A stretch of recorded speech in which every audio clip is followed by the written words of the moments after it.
Thank you for not giving up on me. And for the first time in what felt like forever, I believed him.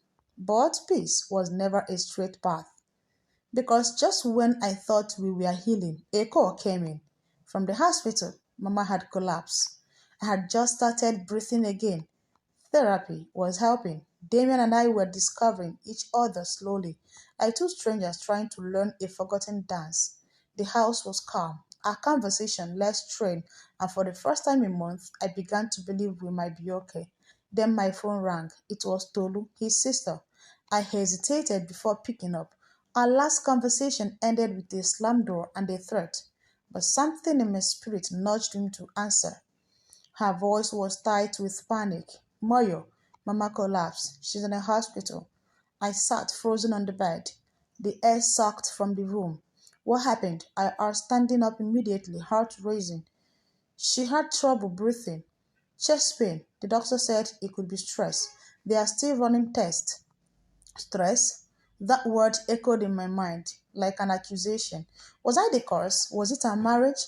The man was in the shower. I knocked quickly. He opened the door, towel around his waist, eyes wide the moment he saw my face. What's wrong? I told him. He didn't answer. He didn't speak. He just rushed out, dressed, and we left together. The hospital waiting room was full. His relatives, neighbors, some church women. I saw Auntie Ronke first. She gave me a sharp look and leaned over to whisper something to another woman. They both shook their heads and hissed. But I didn't care. All I wanted was the truth. A nurse led us to the room. Mama was lying on the bed, oxygen tube in her nose, her eyes closed. She looked small, weak, not like the woman who once stormed into her bedroom demanding space. This woman looked human. Damien's eyes watered. He held her hand gently. Mama, she stared and opened her eyes slowly. My son. Tears rolled down his face. I'm here. I'm here. She looked past him, saw me, and her face tightened. I stepped forward. Mama, I'm sorry. I hope you feel better soon. Her voice was raspy, but harsh and sharp. So now you okay? Damien tensed. Mama, please. She turned her face to the wall. I'm tired. I want to rest. The day that followed were tough. The doctor said she had high blood pressure, stress-related complication. They do kept her for observation, and while she recovered, the whisper returned. She's sick because of what happened in the house. Damon let a strange woman push her away. Now she's suffering. Marriage is not for women who don't know how to keep peace. I tried to block it out, but it kept crept in my bone like cold water. Even Damien, though he didn't say it, seemed distant again. He was at the hospital every evening. Sometimes he told me not to come, that she needed quiet. I understood, and yet I didn't. One evening, as we sat in the living room, I asked, do you blame me? He looked up from his phone. What? For her falling sick? Do you blame me? He looked away, and that hesitation said more than words ever could. I don't blame you, he said, but, that but landed like a thunder.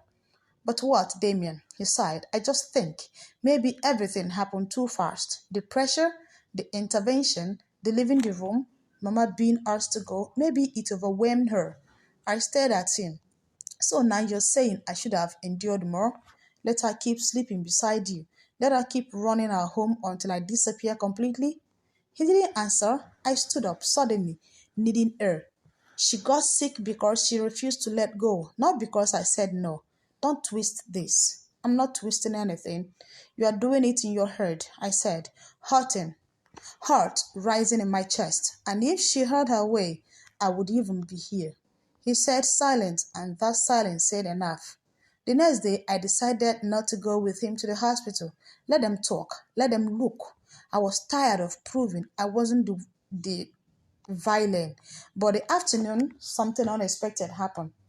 A message from Mama. I want to see you alone. I stared at the screen for a long time, unsure if it was a trap or turning point. I replied, okay. I arrived at the hospital just before visiting hours ended. She was sitting upright in bed now, glasses on, flipping through a hymn book. When she saw me, she closed it. Sit. I obeyed. She looked at me, her expression unreadable. You must think I'm a monster. I didn't ask. I didn't answer. She sighed. I never imagined I'd do fall sick in my own son's matter. I only wanted to be close to him, to protect him. I've been alone for years, since his father died. He was all I had. I understand that, Mama, I said gently, but he's not a boy anymore. He has a wife now. That doesn't mean he loves you less, but there has to be a boundary. She stared at me for a long time. You are bold. You didn't break like I thought you would. I smiled weakly. I almost did. She looked down. They were blaming you for my sickness. I know. And do you care? I paused. I care that you are well, but I don't care what they say because I know I tried. I was patient. I stayed quite longer than I should have. She nodded slowly. Maybe I did too much. I blinked. Was she admitting it? You can stay in my life, Mama, but not in my bed, not in my marriage. There was a long pause. Then she nodded. Next time I come, I will stay in the guest room. As I walked out of the hospital room, I felt something strange. Relief, not because I had won, but because maybe, just maybe, she had understood. One thing I've learned since marrying into a Nigerian family is this: nothing stays private for long. Not your wins, not your losses, and definitely not your drama.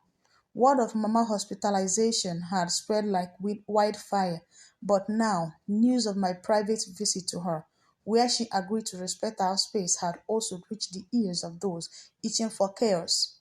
Which is how we ended up with a family meeting, not just any meeting, a sermon. They said it was to settle the matter. But deep down, I knew this wasn't about resolution. This was court, and I was on trial. The meeting held at Auntie Ronke's house, a known headquarter for loud opinion and family gossip. I wore a modest dress, tied my scarf neatly, and kept my makeup light. No jewelry, no perfume, just respect. Damien held my hand as we entered the compound. His grip was firm, like he was trying to assure me he was with me. But even his presence didn't stop the stares. They looked at me like I was the serpent in Eden, the witch who broke the scar's mother-son bond. Inside, plastic chairs were arranged in a semicircle. Faces from every branch of the family tree had gathered. Uncle this, cousin that. People I had only seen at once in a wedding, and Mama sat in the center, wrapped in a white lace, acting frayed but glowing under the spotlight. Let us pray. Auntie Ronke began. The prayer was long, dramatic, and layered with hidden jabs. Father, we bind every spirit of division in this family. We cancel the agenda of strange woman. We restore peace to where it was stolen. I kept my eyes closed and said nothing. When the prayer finally ended, the real meeting began. Damien stood first. His voice was clear, calm. I called this meeting because things has gotten out of hand. My mother is recovering. Moyo and I are working on our marriage. I want peace, but I also want everyone to hear the truth, not the rumors. Heads nodded. Auntie Tolu stood up. With all due respect, she began, voice already trembling with emotion. This woman, she pointed at me, has turned this family upside down. Mama nearly died because of what she went through in their house. I bit my tongue. She disrespected our mother, locked her out, and made Damien send her away like a stranger. Mama wasn't chased, Damien replied calmly. She stayed for weeks in our room. We begged, we endured. Moyo tried to adjust, but Mama didn't respect boundaries. Tolu hissed. And now Moyo is making it look like she's the victim. She said, do you people know she didn't even come to visit Mama every day at the hospital? That she left Damien carry the burden alone? I have heard enough. I stood up. Let me speak. All heads turned. I looked around, all the faces judging me, then at Mama, who watched in silence. I came into this marriage with love and respect. I didn't marry Damien to take him away from his mother, but I didn't come to live in a house where I do feel like a stranger. A murmur rippled through the window and room. I endured this most of you would have never accepted in your own homes. sharing my bedroom, being told how to cook, being corrected in front of visitors, but I stayed silent for peace. I turned to Mama. You slept in our bed, Mama. For weeks, you wore my clothes. You mocked me, yet I never once raised my voice at you. All I asked for was space, a boundary. And when you refused, Damien and I made a decision together. I faced the room again, and now, instead of supporting us, you judge me. You call me names. You twist the truth. I swallowed hard. Well, here is the truth. I love my husband. I love this family, but I will not lose myself to please you. Silence, dead silence. Then, for the first time that evening, Mama spoke. She's right. Gasp echoed. Mama sat up straighter. I crossed a line. I thought I was helping, but I was holding on too tight. I came into their marriage with expectation I should have let go. Moyo is not the enemy. I see that now. Tolu jaw dropped. Even Auntie Ronke looked stunned. I'm not happy with how everything played out. Mama continued, but I'm alive. I'm healing. And this young woman, she didn't destroy me. She showed me a mirror. One I didn't want to look into. I sat back down slowly, my hands trembling. Mama turned to me. I'm sorry. And though it was perfect, it was real. The meeting ended with scattered words of encouragement, fake smiles, and forced hug. Some were genuine moved, others were bitter. Their performance was interrupted by truth. As Damien and I walked back to the car, he looked at me and whispered, You were incredible. I smiled faintly. I was terrible. I was terrified, but you didn't show it. We drove home in silence, but this time it was a good kind of silence, a quiet after the storm. That night I laid in bed, staring at the ceiling, trying to process it all. Mama had apologized publicly. The family had heard the truth. Maybe, she do maybe, we had to turn to corner. Now, I want to hear from you. What have you learned from this story so far? About marriage? About mother-in-laws? About setting boundaries and choosing yourself? Drop your thoughts in the comment section. Let's talk. Someone might learn from your perspective too.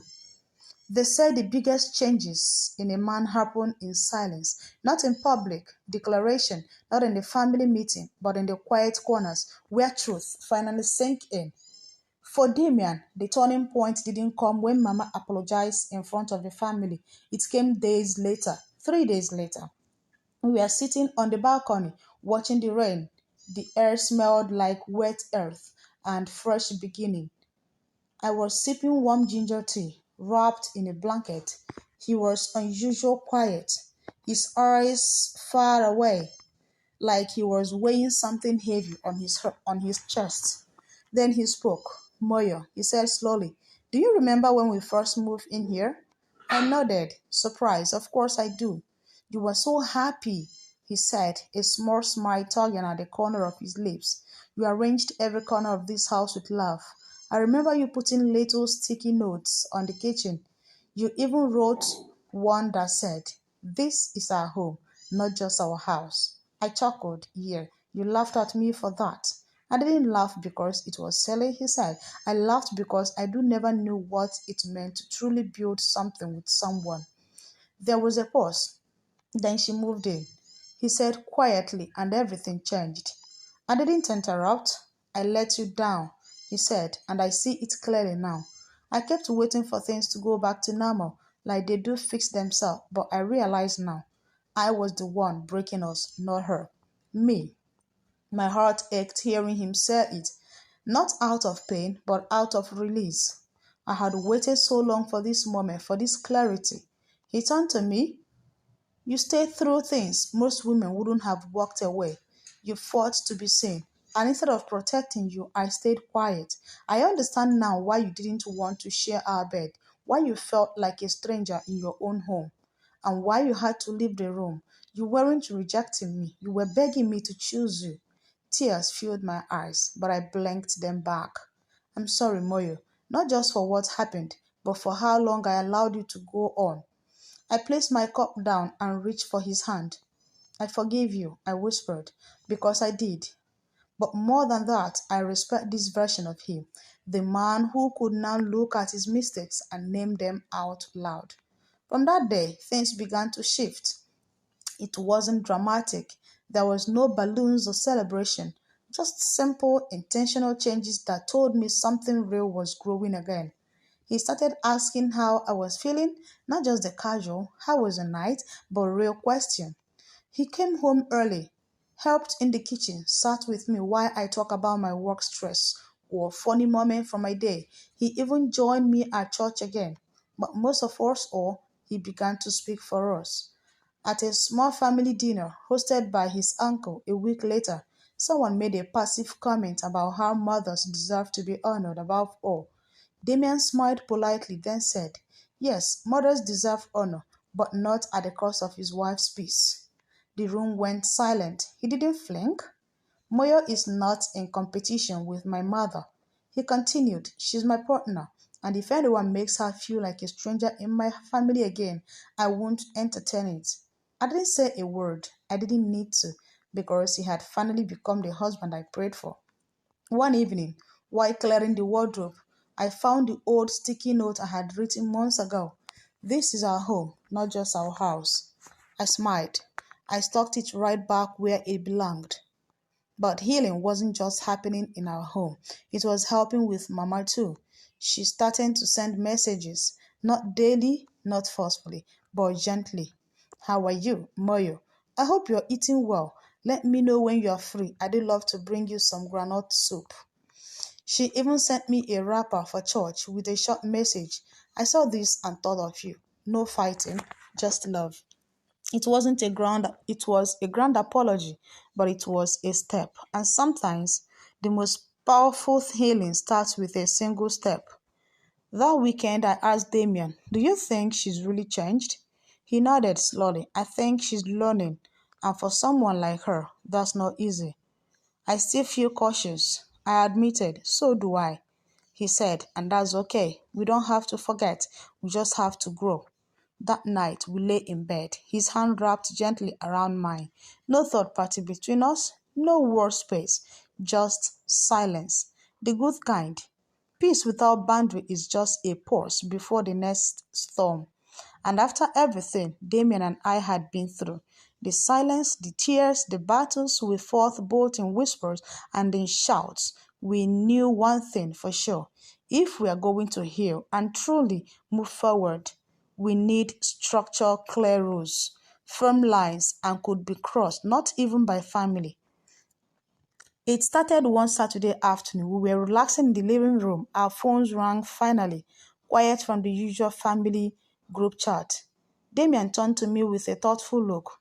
"We need house rule," he said. I raised a brow, amused with, "What are we, roommates?" We chuckled. No, but after all this, I realized our marriage needs guideline. Things we both agree on, things others we have to respect, and I agreed. Not because I wanted control, but because peace needed protection. So we did. We sat down together and wrote them on paper with a pen, like a contract between two people finally ready to fight for each other, not against each other. Rule number one: our bedroom is sacred. No one enters without both our consent. Not to visit, not to rest, not to any reason, ever again. Rule number two: no family members move in. If anyone, no matter who, needs to stay over, they stay in the guest room for a maximum of 1 week. After that, it's hotel or return home. Rule number three: all decisions about our home are made by us. No one rearranges the furniture, critis- criticize the meals, or makes household changes unless we agree. Rule number four: no surprise visit, calls first. Always. This house is not a free for all. Rule number five: emotional manipulation is no longer currency. If you guilt trip, play victim, or use love as a weapon, you lose access to our space. Period. It felt strange drawing lines where love used to flow freely, but I realized something. Boundaries don't mean rejection, they mean respect. If anything, they give love structure, like walls holding up a roof. 2 weeks later, we had our first test. Mama called. She sounded warm, polite, almost nervous. I was wondering if I could come for a weekend just to see you both. I'll stay in the guest room, don't worry. I looked at Damien. He smiled. Tell her yes, but let's remind her about the rules. So we did, and to our surprise, she didn't argue. She said, understood. That one word meant everything. She arrived on Friday afternoon. This time, she knocked, not just on the front door, but even on the guest room before stepping inside. She didn't touch anything that didn't belong to her. She didn't bark instruction. She didn't hover in her bedroom. She respected the space. It was surreal, almost like being visited by a gentler version of the woman who once ruled our home. At dinner, she even said, Moyo, this rice is perfect. You've really mastered this taste. I almost dropped my spoon. After dinner, we sat in the living room. She turned to me and said, you are a strong woman. I fought too hard, but it didn't break. I smiled softly. I didn't want to win, Mama. I just wanted to be seen. She nodded. You are now. The weekend passed peacefully. When she left, she hugged me for the first time in months. Not stiffly, not out of obligation, but genuinely. I walked back into the house with a strange lightness in my chest. Maybe it was healing. Maybe it was the beginning of a new version of this family. And it was all because we had drawn the line. Damien and I even framed the list of house rules and hung it in the kitchen, not because we expected everyone to obey it, but as a reminder to ourselves that we had earned this space together. One evening, as we lay in bed, Damien whispered, you know what? I've realized. What? Marriage isn't about who speaks the loudest, it's about who listens when other persons go quiet. I turned to him. And what did you hear when I went quiet? He looked into my eyes, that you were drowning, and I was watching. I kissed his forehead. And now? Now I'm swimming beside you. It wasn't perfect. We still had misunderstanding. We still argue over silly things. Dirty socks, loud chewing, who forgot to refill the water dispenser. But those were the right kind of problems. The kind you laughed about after brushing your teeth and getting into bed. The kind that comes after the war has ended and the rebellion has begun. We even went back to our marriage counselor for one final session. Mrs. Adebayo smiled at us. You two have done the hard work. Many couples don't survive what you've been through. We almost didn't, I admitted. Damien nodded, but we learned that love without boundary is just chaos in a pretty box. She laughed, and boundaries without love is just a contract. We all smiled because finally we had both won.